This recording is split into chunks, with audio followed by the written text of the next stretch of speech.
सुखदेव भगवान कहते हैं परीक्षित, ठाकुर जी के कितने विवाह हुए? 16,108।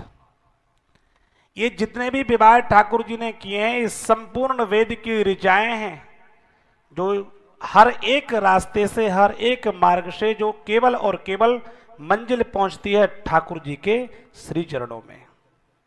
और इस प्रकार से किसी भी मंत्र को पकड़ लीजिए और उस मंत्र का निरंतर जाप करिए, और उस मंत्र के निरंतर जाप से आपको अपने परम पिता परमात्मा प्राप्त एक ना एक दिन हो जाएंगे। दिव्यतम ऐसा ठाकुर जी ने दिव्य लीलाएं वहां पर की।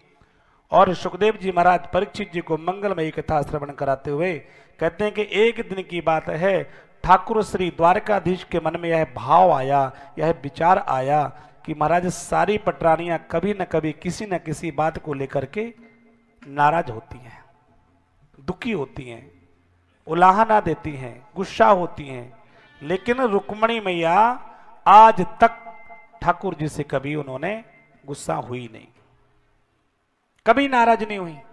तो मन में आज विचार कर रहे हैं द्वारकाधीश भगवान कि अगर इनको क्रोध आएगा तो इनकी मुखाकृति का जो भाव होगा वो कैसा होगा, क्रोध में ये कैसी लगेंगी। ऐसा जो है ठाकुर जी ने विचार किया, और ऐसा विचार करते ठाकुर जी अपने भवन में प्रवेश कर गए। और ठाकुर जी आज क्या किए, बोले अपने आप अपने भवन में पहुंच करके और अपने बिछौने में जाकर के लेट गए, विश्राम कर रहे हैं। रुक्मणी जी आई तो उनसे उन्होंने बात नहीं की। क्या हुआ प्रभु, आपका स्वास्थ्य तो ठीक है ना? हाँ हाँ बोले ठीक है।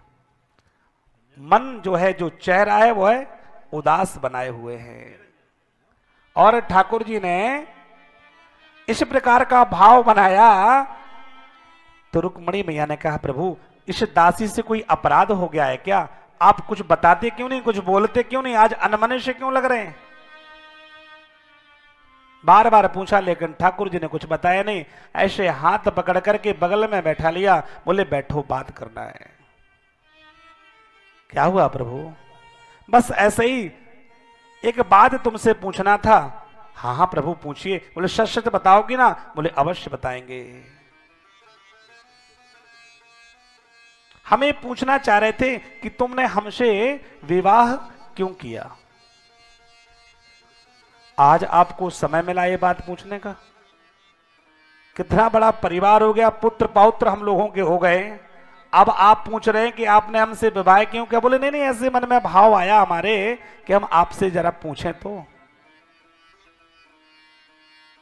पुत्र पौत्रों से पूरा परिवार भरा पड़ा है, विवाह के इतने वर्ष बीत गए हैं, आज पूछने का क्या औचित्य है?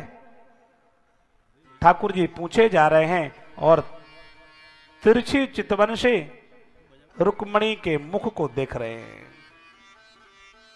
बोले नहीं, हमने ऐसे सोचा कि ये बताइए कि आपका विवाह तो आपके भाइयों ने शिशुपाल के साथ तय किया था, और शिशुपाल इतना बड़ा राजा, वह बारात लेकर के आ भी गया था। फिर आपने ऐसा क्या मेरे में देखा कि ना मैं कहीं का राजा, ना मेरे पास कोई ऐसा स्वरूप, ना मेरा अपना खुद का घर, कहीं मेरा जन्म हुआ, कहीं मुझे पालन पोषण किया गया। अन्य नामों से लोग मुझे पुकारते हैं, माखन चोर, चीर चोर। फिर आपने ऐसा क्या देखा, कौन सा सद्गुण देखा जो कि आपने मुझे ही पति के रूप में वर्ण किया? ठाकुर जी पूछते जाते हैं और धीरे से तिरछी चितवन से रुक्मणी को निहारते भी जाते हैं कि देखें कि इनको क्रोध आ रहा है कि नहीं। जब देखा कि रुक्मणी को कोई क्रोध नहीं आ रहा है तो ठाकुर जी ने कहा कि एक बात कहें। हाँ प्रभु, अगर तुम्हारे मन में कोई भाव विचार है तो कुछ अभी भी बिगड़ा नहीं है। और जैसे ही ठाकुर जी ने ये बात कही और कान में पड़ते ही रुक्मणी जी के बेहोश हो गई और वहीं पर गिर गई। ठाकुर जी ने जब देखा, रे हम तो इसलिए इनको इस प्रकार से बोल रहे थे कि शायद इन्हें क्रोध आएगा तो हम देखेंगे इनकी मुखाकृति का भाव कैसा बनता है, और ये तो महाराज बेहोशी हो गई। तो तुरंत ठाकुर जी ने पर्यंकाद बरुही आशा तमुत्थाप्य चतुर्भुजः, 4 भुजाएं प्रकट की महाराज। एक हाथ से संभाले हुए हैं रुक्मणी को और दूसरे हाथ से पंखा झेल रहे हैं और तीसरे हाथ से महाराज जल लेकर के उनको सिंचन कर रहे हैं कि किसी प्रकार से रुक्मणी महारानी को होश आए। परेशान हो गए ठाकुर जी, पसीना पसीना। किसी प्रकार से रुक्मणी महारानी को होश आया और होश आते ही अपने आप को सावधान करते ही बैठ गई। हाँ तो प्रभु आप क्या कह रहे थे? आप कुछ पूछ रहे थे? नहीं नहीं कुछ नहीं पूछ रहे थे महारानी, बस ऐसे ही हम आपसे विनोद कर रहे थे। घर परिवार में इतने तमाम काम होते हैं, हास्य परिहास्य विनोद होते रहना चाहिए। इससे क्या है कि जीवन थोड़ा सरस होता है।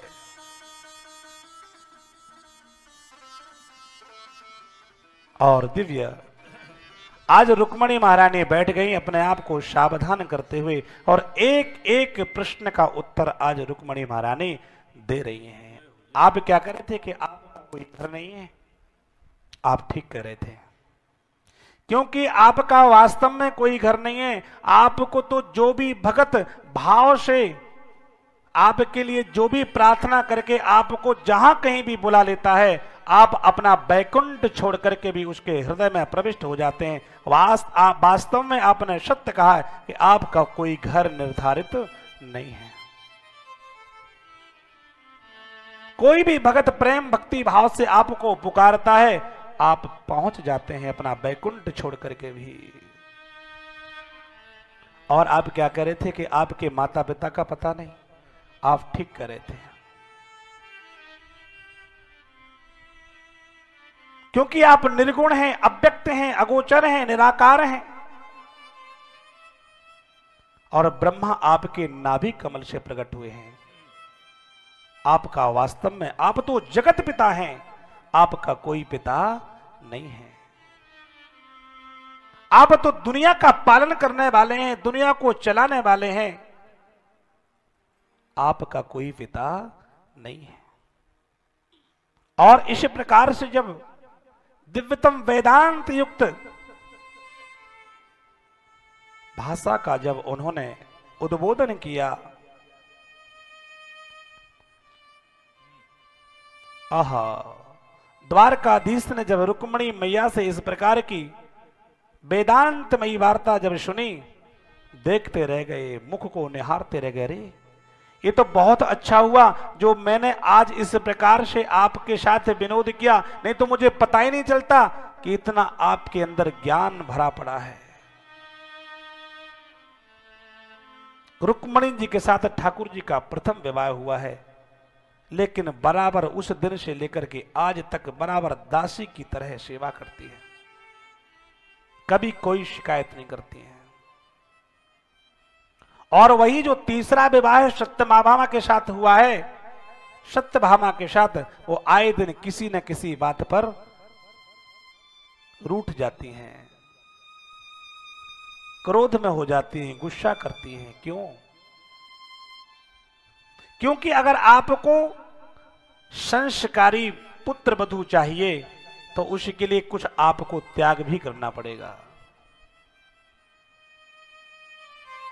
बड़ा प्रचलन चला है आज के समय में, महाराज हमने अपने बेटे को इतना पैसा लगा करके पढ़ाया है, बस कुछ हम दहेज नहीं मांग रहे। दहेज के तो हम अत्यंत खिलाफ हैं, लेकिन जो हमने 20 लाख रुपए पढ़ाई में लगाए हैं बस वही आप दे दो।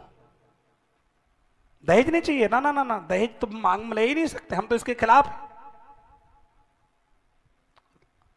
एक मुंह से तो कहते कि हम दहेज नहीं चाहते हैं, और दूसरा हमने 20 लाख रुपए पढ़ाई में खर्चा किए, बस आप वही दे दो। और जब जो बेटी 20 लाख रुपए लेकर के आएगी, फिर आप उससे आशा करोगे कि हमारा सीता की तरह श्रुत कीर्ति मांडवी उर्मिला की तरह हमारी सास ससुर की परिवार की सेवा करे। बधू का मतलब होता है बांधना। जो परिवार के संस्कारों को, परिवार के सदस्यों को अपने प्रेम से बांध करके रखे, उसे कहते हैं बधू। फिर हम आशा करते हैं कि हमारी यह सेवा करे, हमारे आदर्शों की रक्षा करे, हमारे संस्कार के साथ रहे।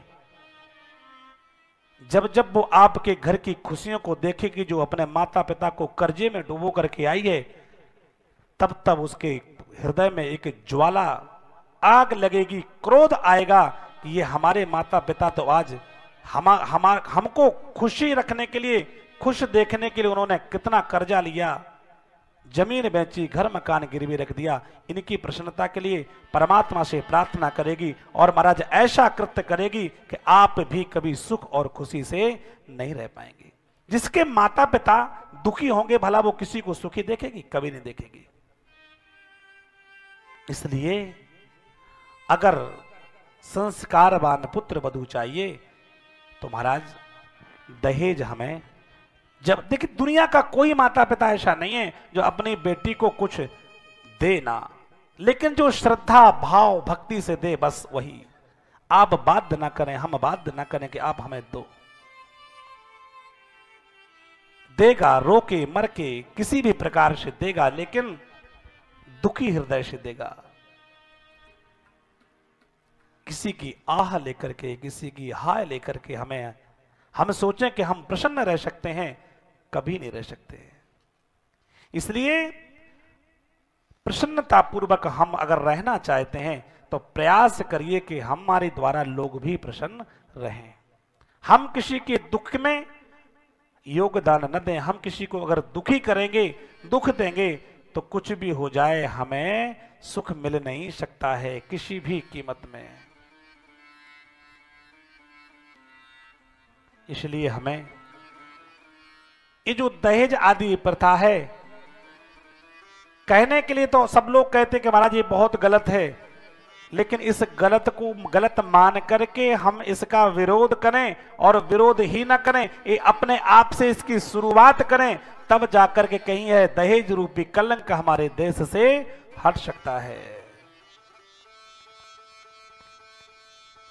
दिव्य दिव्य वहां पर अनेक प्रकार से जब रुक्मिणी मैया ने ठाकुर जी के प्रत्येक प्रश्न का दिव्यतम जब उत्तर दिया है, और यही बात हनुमान चालीसा में तुलसीदास जी कहते हैं दोहा के रूप में कि ठाकुर जी कहां निवास करते हैं? बोले पवन तनय संकट हरन मंगल मूर्ति रूप राम लखन सीता सहित हृदय बसं सुरभू। और इस प्रकार से ठाकुर जी का नित्य निवास वहां होता है जिससे भक्त के हृदय में भक्ति प्रस्फुटित होती है। दिव्यतम भगवान की मंगलमयी कथाओं को श्रवण कराते हुए